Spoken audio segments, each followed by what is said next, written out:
Bertemu lagi dengan saya Bu Ami.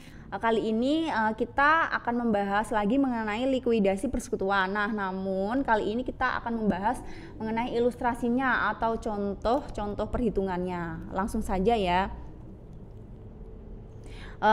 Pertama, ini ada sebab-sebab likuidasi. Nah, kenapa dilakukan likuidasi itu? Yang pertama adanya kesepakatan para sekutu atau terjadinya rugi atau konflik, kemudian tuntutan hukum dari pihak luar. Nah, tahapan likuidasi sendiri itu ada rasionalisasi aset, yaitu mengubah semua aset persekutuan menjadi kas, kemudian pembebanan laba rugi akibat rasionalisasi kepada modal sekutu. Yang ketiga ada pelunasan semua utang persekutuan. Yang keempat pembagian sisa kas sesuai saldo modal sekutu. Nah, proses likuidasi itu ada dua, satu kali proses atau simple liquidation, dan kedua itu ada likuidasi bertahap, installment liquidation. Jadi ada dua ya, yang pertama itu cuma satu kali proses, yang kedua itu ada likuidasi secara bertahap. Nah, prosedur dalam melakukan likuidasi. Nah, di sini ada beberapa prosedurnya. Yang pertama itu rekening-rekening pembukuan itu harus disesuaikan dan ditutup. Laba rugi periode terakhir itu diperhitungkan ke rekening modal masing-masing. Nah, yang kedua itu mengubah aktiva menjadi uang tunai. Jadi aktiva itu harus diubah dulu menjadi uang tunai. Kemudian apabila saldo modal debit dan memiliki piutang, maka piutangnya itu harus digunakan untuk menutupi saldo debit modal tersebut. Nah, yang terakhir pembagian kas terlebih dahulu kepada pihak eksternal, baru kemudian kepada masing-masing anggota. Seperti yang udah Ibu jelaskan di materi yang kemarin itu, kita mengutamakan pihak eksternal terlebih dahulu, baru para anggotanya. Nah, di sini likuidasi firma, di mana likuidasi firma itu karena terjualnya perusahaan, meninggalnya anggota sekutu, terjadi kebangkrutan, kemudian kegiatan bisnis berakhir, legalitas ekonomi berakhir, aktiva akan dijual, prioritas hasil penjualan itu dibayarkan kepada kreditor, menyusun jurnal penyesuaian, laporan keuangan, dan jurnal penutup. Nah, seperti itu prosesnya.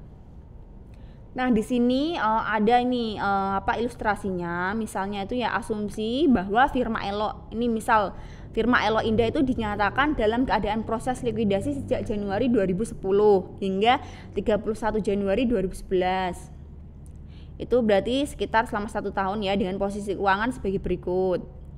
Ini posisi keuangannya ada kas, piutang, ini ya komplit, ada utang, ada modal.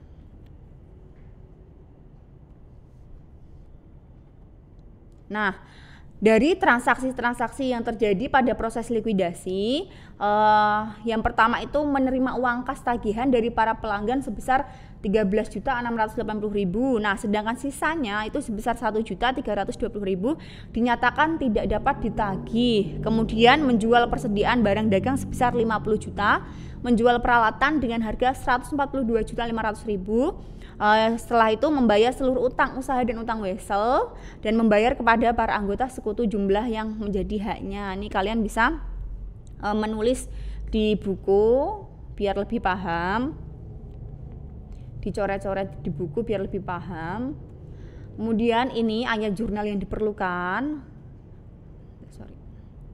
Ini ayat jurnal yang diperlukan ya. Tadi kan udah ada contoh laporan keuangannya, terus ada contoh keterangannya. Nah, di sini ini ayat jurnalnya, di mana dalam jurnal ini terjadi karena adanya transaksi yang tadi barusan Ibu jelaskan di keterangan sebelumnya, di slide sebelumnya itu, maka terjadilah jurnal seperti ini. Ini ada debit kredit, ini nama jurnalnya. Ada kas, piutang, itu jadinya seperti ini ya.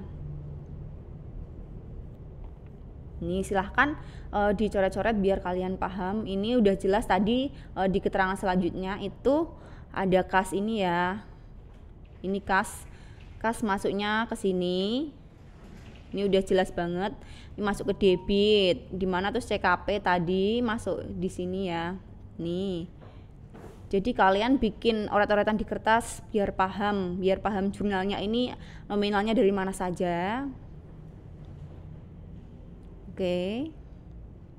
Terus ini juga jurnalnya. Nah, ini contoh laporan proses likuidasi. Tadi kita udah penjurnalan, kita udah mencoba menjurnalkan. Nah, kemudian kita bikin laporan proses likuidasi. Nah, ini contoh proses likuidasinya. Ini ada firma Elo Indah, terus ini ada keterangan kas, aktiva selain kas. Tadi ya udah dijelasin, terus ada utang, modal Elo, modal Indah. Nah, ini pertama-tama kita melunasi semua kewajiban dulu atau hutang-hutang. Nah, setelah kita melunasi, baru saldo setelah bayar utang berapa sisanya.